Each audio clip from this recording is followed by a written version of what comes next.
금은 지금 되게 저렴한 거예요. 중앙은행들의 금 매입량인데요. 2022년부터 역사상 유례없는 금 매입을 하기 시작했다는 걸 지난 100년 동안 4번의 사이클이 있었어요. 슈퍼 사이클 기간에 중간밖에 안 온 거예요. 2400년 동안 단 한 번도 깨지지 않은 법칙이 있거든요. 금값 어디까지 오를까요? 금값은 2만 불을 넘어야 돼요. 어디까지 오르는가를 결정짓는 그 공식이 한 번도 틀린 적이 없다.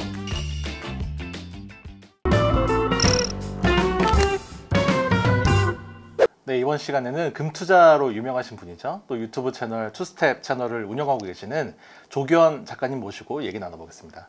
안녕하세요. 네, 반갑습니다. 네, 오랜만에 뵙습니다. 네, 오랜만에 뵙습니다. 예. 그동안 좀 어떻게 지내셨어요? 저는 이제 유튜브 방송을 하다가 종로에 조그맣게 금은방도 내고 뭐 방송도 하고 사업도 하고 이렇게 열심히 살아가고 있습니다. 그동안은 이제 금 투자 관련한 뭐 여러 가지 뭐 활동만 해오셨는데 이제는 실제로 이제 사업을 하시는 거네요. 네, 금거래를 돕고 있습니다. 잠깐의 그 사업체 홍보 시간을 조금 종로 3가역에 있으니까 많이 와주시면 감사드리겠습니다.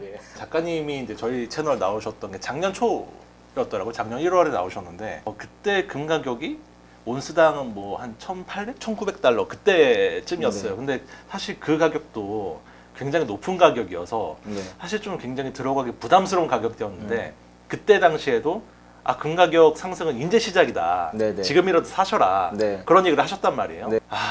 제가 믿음이 좀 부족했습니다. 사실 금은 지금 되게 저렴한 거예요. 그래요? 예, 근데 많은 분들이 항상 그래요. 제가 유튜브 방송 6년 동안 하면서 매일 하는 말씀이 금 너무 비싼 것 같다라고 하시거든요. 근데 금은 비싼 게 사실 정상이에요. 그렇죠. 금이 안 비싸면 그건 이상한 거거든요. 저는 말씀드리고 싶은 게 우리가 머릿속으로 금 좀 너무 비싼 것 같은데 과거에 이제 가격에 얽매여서 이 생각을 잠깐만 내려놓고 수치적으로 그리고 다양한 관점에서 금이 지금 어느 정도 수준인가를 우리가 판단하면 앞으로 금 투자를 하는 데 있어서 조금 더 용기를 얻고 그리고 좋은 현명한 판단을 할 수 있지 않을까 싶습니다. 최근 금 시세는 좀 어때요? 올해만 들어서 거의 한 20% 정도 상승을 했고요. 그리고 특히 금의 가장 큰 저항선이라고 불렸던 2,500불을 돌파하고 지금은 이제 2,700불을 문 앞에 둔 상황입니다. 그거는 작년 1월에 나오셨을 때 대비로는 거의 한 40% 정도 오른 거네요. 웬만한 주식보다 수익률이 훨씬 높은 것 같은데 금이 도대체 뭐 때문에 이렇게 계속 오르고 있을까? 금은 원래 오르고 있었어야 했어요. 그러니까 질문을 완전히 바꿔서 요새 금이 왜 이렇게 많이 올라요가 아니라 그동안 금이 왜 이렇게 저평가됐었나요? 라는 질문이 이제 더 정확하다라고 볼 수가 있는데요. 제가 한 가지 데이터를 보여드리면 이거는 1950년부터 현재까지 중앙은행들의 금 매입량인데요. 2010년부터 중앙은행들은 금을 순매수하기 시작했고 정확하게 2022년부터 역사상 유례없는 가장 큰 금 매입을 하기 시작했다는 걸 알 수 있습니다. 그리고 2023년, 2024년에도 이어지고 있다는 걸 알 수가 있는데요. 2022년에 도대체 무슨 일 때문에 이렇게 정말 전 세계 중앙은행들이 미친 듯이 금을 모으고 있었을까를 생각해보면 가장 큰 이유는 바로 러시아와 우크라이나의 전쟁이었을 거라고 생각을 합니다. 전쟁 자체는 금 가격에 미치는 영향이 생각보다 적어요. 예를 들면 걸프전이라던가 한국전쟁 때도 단기간은 가격이 올랐지만 장기적으로 뭐 이게 큰 이슈가 돼서 금 가격을 이렇게 상승시키는 모멘텀은 아니었거든요. 근데 이번 러시아 우크라이나 전쟁은 미국과 서방이 가했던 스위프트 제재라는 경제적 제재가 가장 큰 문제였습니다. 예를 들어서 지금 많은 분들이 가장 안전한 자산이다 라고 생각하는 걸 머릿속으로 떠올리면 보통 달러를 가장 많이 떠올리게 되거든요. 근데 이제 내 외환보유고에 담겨 있었던 안전자산이라고 믿고 담겨 있었던 달러가 동결되고 심지어 그거를 러시아를 재건하는 데 사용하겠다라는 식으로 간다는 건 국가의 측면에서 보면 내가 갖고 있는 이 안전자산도 더 이상 안전자산이 아닐 수도 있겠네. 그러면 진짜 그 어떤 국가의 통제에서 벗어난 그런 완벽하게 자유로운 진정한 안전자산으로 돌아가야겠다라는 심리가 2022년부터 엄청나게 이렇게 크게 화두가 된 것이 아닌가라고 볼 수 있고 그게 2024년까지 지금 이어지고 있다라고 볼 수 있을 것 같습니다. 그러면은 지금 중앙은행이 22년도 이후에 매입한 금의 양이 어느 정도인 거예요? 보통 일반적으로 중앙은행들이 좀 많이 샀다라고 하면 한 500톤 정도를 사거든요. 근데 2022년부터는 거의 매해 1000톤씩 사고 있습니다. 중앙은행들이 금을 산다라는 게 그 기폭제라기보다도 가장 먼저 보면 이제 그동안 우리가 50년 동안 왔던 그 관성, 금은 좀 옛날 자산이야. 그런 인식이 이제 바뀌고 있다.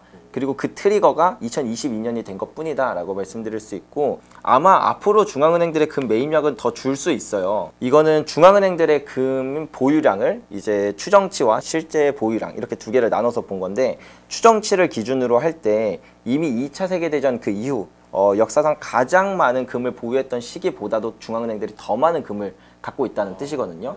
이걸 바꿔 말하면 그 어느 때보다도 각국의 중앙은행들은 화폐를 보유하는 걸 가장 두려워하고 있는 시기라는 반증입니다. 그럼 이제 이 어떤 우리가 그동안 느꼈던 괴리, 우리는 화폐가 달러나 뭐 아니면 뭐 엔화나 이런 것들이 가장 안전한 자산이라고 느꼈던 그 괴리가 이제 막 깨지고 금의 재평가가 시작되지 않았나 라고 볼 수 있을 것 같습니다. 그러면 지금 금 시세를 보면 매일 신고가를 갱신 중인 거잖아요. 네. 그럼 여기서 드는 그 걱정 중에 하나가, 지금 내가 들어가면 왠지 꼭지일 것 같아. 네. 라는 생각을 항상 하실 것 같아요. 이게 계속 올라가고 있으니까 내가 사면 꼭 질 것 같은데 라는 생각 드는 게 당연한 거긴 해요. 당연한 거긴 한데, 그럼 우리가 그 공포를 또 잠깐 내려놓고, 이건 작년에도 있었고 재작년에도 있었고 항상 있었어요.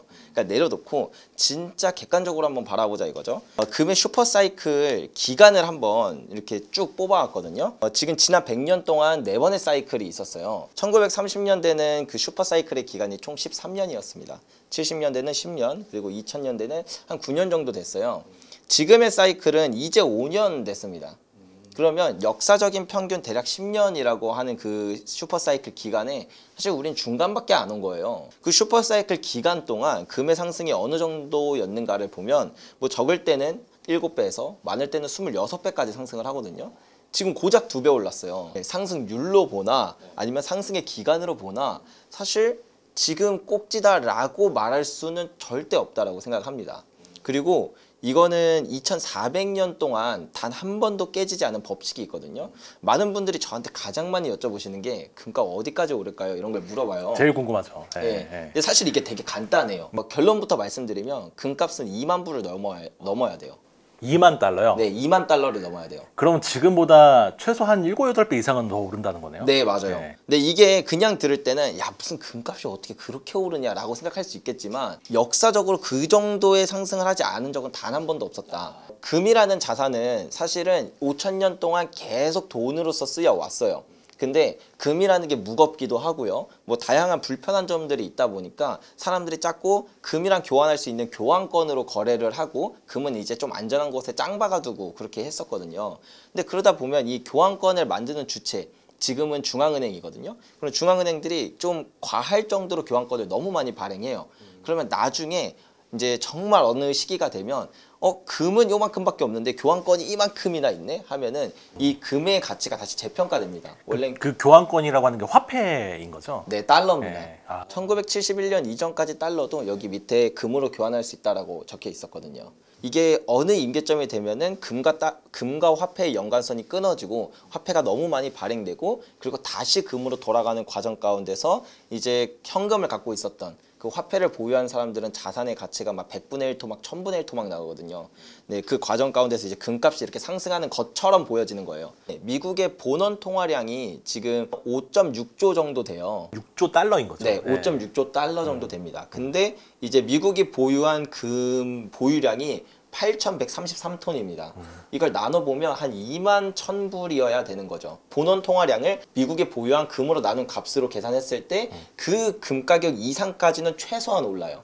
지금 갖고 있는 본원 통화량과 금 보유량을 이제 비교를 하면 2만 달러가 되고, 이건 미국뿐만 아니라 2400년의 데이터, 고대 아테네부터 이렇게 쭉쭉쭉 나가면 뭐 뉴프랑스, 뭐 바이마르 공화국 다 모든 공식이 결국에는 그 금 가격이 어디까지 오르는가를 결정짓는 그 공식에 다 들어맞는다. 한 번도 틀린 적이 없다.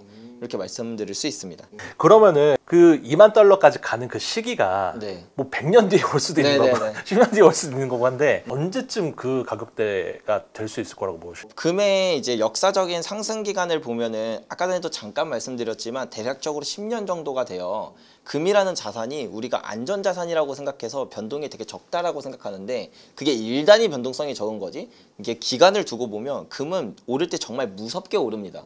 그래서 1970년대도 10년 동안 2,500%가 상승을 해요. 우리가 금이라는 자산이 앞으로 7배가 올라야 되는데 그게 5년 안에 올라야 되거든요. 5년 안에 7배가 못 오를 것 같지만 안 올랐던 역사를 찾는 게 더 어려워요. 그리고 하나만 더 말씀드려도 될까요? 우리가 그러면 정말 지금 금의 사이클은 맞냐? 오케이, 사이클 오면 2만 불 오르는 거 알겠어. 사이클은 맞냐? 이게 궁금하실 수 있잖아요. 우리가 이걸 보시면 되는데 금이 주식이랑 번갈아 가면서 슈퍼 사이클이 와요. 이 표를 보시면 1920년대에 주식의 사이클이 왔을 때 금은 되게 지지부진했고요. 그리고 그 다음 1929년부터 1950년까지 금의 사이클이 왔습니다. 예, 이때는 금 가격이 이제 거의 금이 가장 두드러진 상승을 할 때 주식은 못 나갔고요. 지금은 이제 막 금의 상승이 시작됐다라고 볼 수 있는 그 한 가지 지표 중에 이 원자재가 금과 상관관계가 매우 높거든요. 그래서 이 원자재와 주식이 그 사이클이 번갈아 가는 것도 이제 그 아까 금과 주식이 번갈아 가는 것과 비슷한 맥락이에요. 그래서 요걸 보시면 지금 바닥을 찍고 이제 막 이만큼 올라왔어요, 금이. 근데 이 상황에서 우리가 금 너무 비싼 것 같은데 이 생각을 하고 있다는 거예요, 사실. 이 역사적인 그 사이클의 패턴으로 볼 때 지금은 바닥 찍고 이만큼 올라왔다. 이제 이만큼 가야 돼요. 그럼 방금 전에 그 달러와 금 간의 이제 상관관계를 말씀을 해주셨지만 사실 이제 최근에 또 금융시장의 이슈는 금리 인하인 거잖아요. 근데 금리가 내린다는 거는 또 통화량이 늘어난다는 거잖아요. 그럼 이것도 금 가격하고 좀 상관관계가 있나요? 우리가 단순히 금리로만 판단을 하면 이제 금리가 내릴 때마다 금 가격이 올라야 된다라고 생각을 하는데 지난 100년 동안의 금리 데이터와 금 가격을 겹쳐보면 사실 별로 상관성이 없어요. 예, 근데 최근 20년을 기준으로 하면 금리 인하 때마다 금 가격이 폭등을 하긴 해요. 이 금이라는 자산은 금리와 밀접한데 한 가지를 더 봐야 돼요. 그게 바로 우리가 그 인플레이션 해지 자산이라고 불리는 이유와 마찬가지로 물가를 봐야 되거든요. 금리가 2% 내렸는데 물가가 3% 4%씩 내린다. 그러면 금을 갖고 있는 것보다 차라리 채권에 투자를 하는 게 더 효용성이 커요. 지금부터 금리가 내려간다라고 했을 때 과연 물가도 따로 내려갈 것이냐 아니면 지금 수준을 유지할 것이냐 이걸 판단하는 게 되게 중요해요. 그렇죠? 물가가 내려가지만 않고 그냥 제자리만 있어도 금리가 내려가면 실질금리라는 게 하락하거든요. 그건 금 가격 상승의 가장 큰 요소가 되기도 합니다. 금을 사는 방법은 뭐 여러 가지가 있잖아요. 뭐 가장 흔하게는 뭐 ETF도 있을 거고 아니면 요즘에 이제 KRX 거래소에서 하는 이제 그런 현물 거래도 있을 거고 아니면 뭐 금은방에서 금괴를 사는 뭐 그런 방법도 있을 거고 한데 뭐가 좋아요? 내가 완전 초보자다, 입문이다 라고 하면은 저는 금은방 가지 마시고 KRX 금시장을 더 추천드립니다. 그건 왜 그런 거예요? KRX 금시장은 기본적으로 딱 정해진 호가에서 거래가 돼요. 하지만 다른 그 금은방 사장님들한테 되게 죄송스럽지만 금은방들마다 다 가격이 다르거든요. 근데 이제 만약에 내가 아무것도 모르고 아무 금은방에 가서 아무렇게나 금을 샀다라고 하면 금은 사자마다 손실이 결정됩니다. 실물의 경우에는. 근데 내가 비싸게 사버렸어. 내가 그 금 가격 뭐 이런 거 발품도 안 팔고 그래서 좀 너무 비싸게 사버렸어 하면은 이제 거기서 얻어지는 손해가 엄청 막심할 수 있고 차라리 초보자면은 KRX 금시장으로 투자했을 때 그냥 정해진 시세에서 거래할 수 있고 세금도 없고요. 그다음에 수수료도 0.2% 정도로 가장 저렴해서 그냥 가장 초보자가 하기 좋지 않나라고 말씀드리고 싶습니다.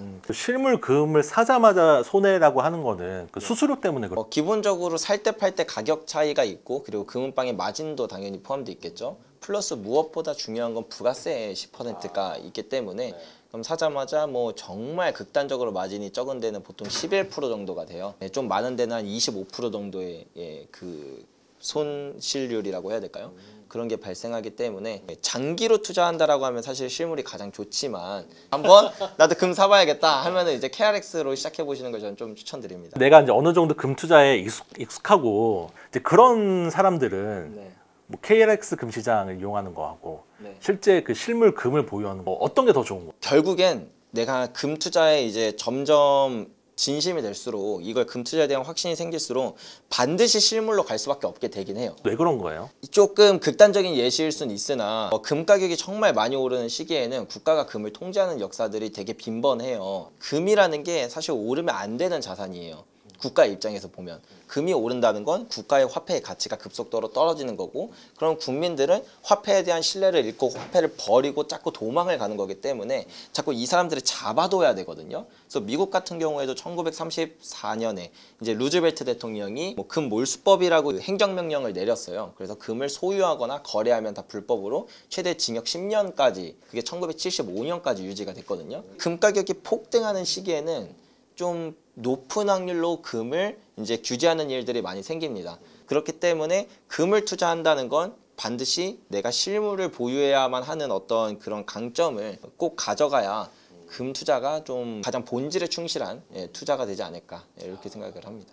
그 금 ETF로 투자하시는 분들도 많은데 네. ETF는 어떻게 보세요? ETF는 이런 말하면 좀 그렇지만 웬만하면 안 했으면 좋겠어요. 일단 첫 네. 번째로 수수료가 조금 비싸요. 한 1% 정도 되거든요. 두 번째는 세금이 좀 세요. 예를 들면 실물을 사면, 실물 같은 경우에는 살 때 부가세 10%만 내면 돼요. 근데 이 ETF 형태는 나중에 내가 팔 때 이 수익의 15.4%를 다 세금으로 내야 되거든요. 그게 좀 많이 셀 거다. 그게 저는 너무 비효율이라고 생각합니다.